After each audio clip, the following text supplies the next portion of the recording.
Welcome back, chatters! Marami din nag-participate ng mga bata, no? Would you know how many people are participating in this event? Actually, sa sobrang dami ng mga bata, hindi ko na mabilang. Pero, according to the lead convener of the event, na si Mrs. Jacqueline Marzan Tolentino, around 1,500 children from different shelters and schools joined the activity. Sila yung mga Tagaytay ng Kabataan, NSPS Shrine Sunday School, Don Bosco Youth Center, yung from Calauan and from Tondo. Then Kids for Christ, Albert Elementary School, mga bata nakatira sa North Cemetery, Yellow Boat Foundation, Amaloy Basilan, and 300 adults for a total of 1,800 participants. Wow! Grabe. So, marami ding activities, no, na mukhang enjoy ang mga bata. Yes, Attorney Praise. Napakadaming mga games and creative activities na ginawa. Malaking preparation pero ang dami-dami ding mga organization and individuals na tumulong para maging matagumpay ang event na to. At syempre, na-interview dito nila Mil yung mga ilan sa mga ito na mga partners natin.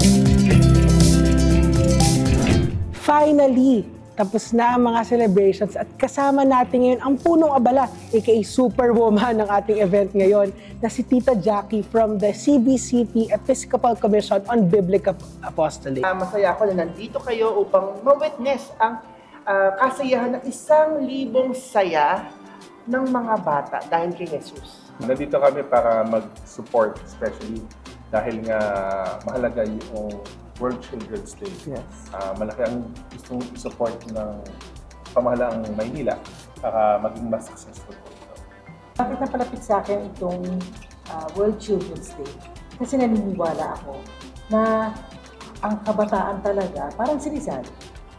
Naniniwala ako itong ni Rizal na ang kabataan ng ating pag-asa. Kung iububog natin sila ng tama, magiging maganda ang ating bukas. And isa rin sa mga aditan ng aming club na Phenomenal Iron Eagles Club is to help the children. Nakikita rin namin this is one way to reach out our club sa mga kabataan.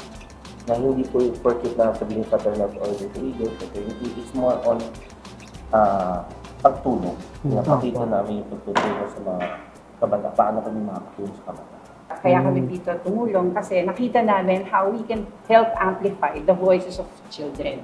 From that, doon nabubuo yung mga dreams nila na natutulungan namin na ma-amplify. So, and sabi nga namin laging, Jackie, we're parang, yung mga advocacy ng giving voice to children, na lalo na sa mga tao who have none, can be a voice, not an echo. And one of the best things siguro na gusto namin sabihin about Ignite Hope, talagang pinaninindigan namin yung pag-promote ng digital for good. Our business is supposed to be Good Hands Employment Agency. It's an international manpower agency. We're deploying OFWs, online Filipino workers. And ito talagang technically the overseas Filipino workers.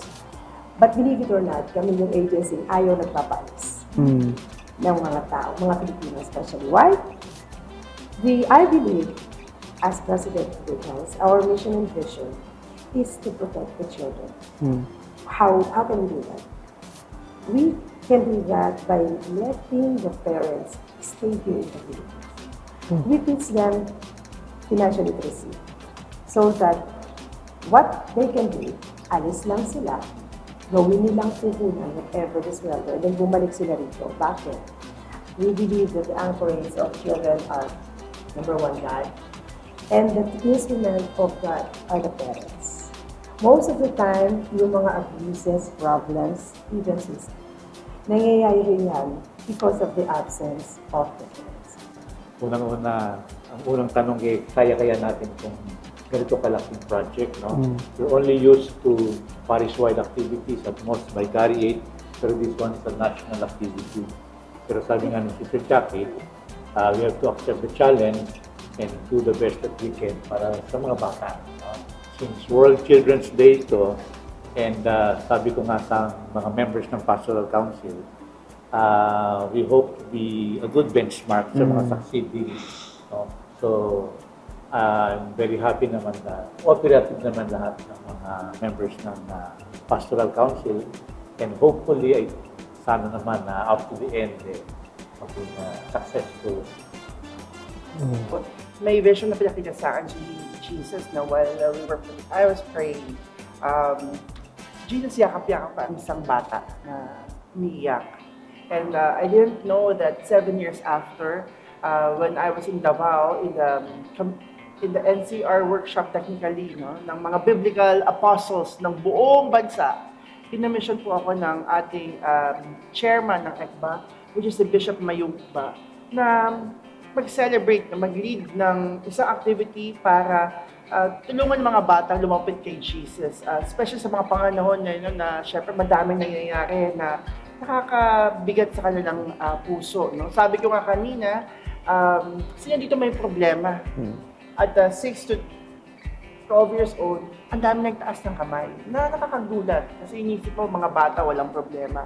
Pero meron din pala silang dinadala na minsan tinatago nila sa mga magulang. Kaya napaka-importante marinig natin ang boses nila.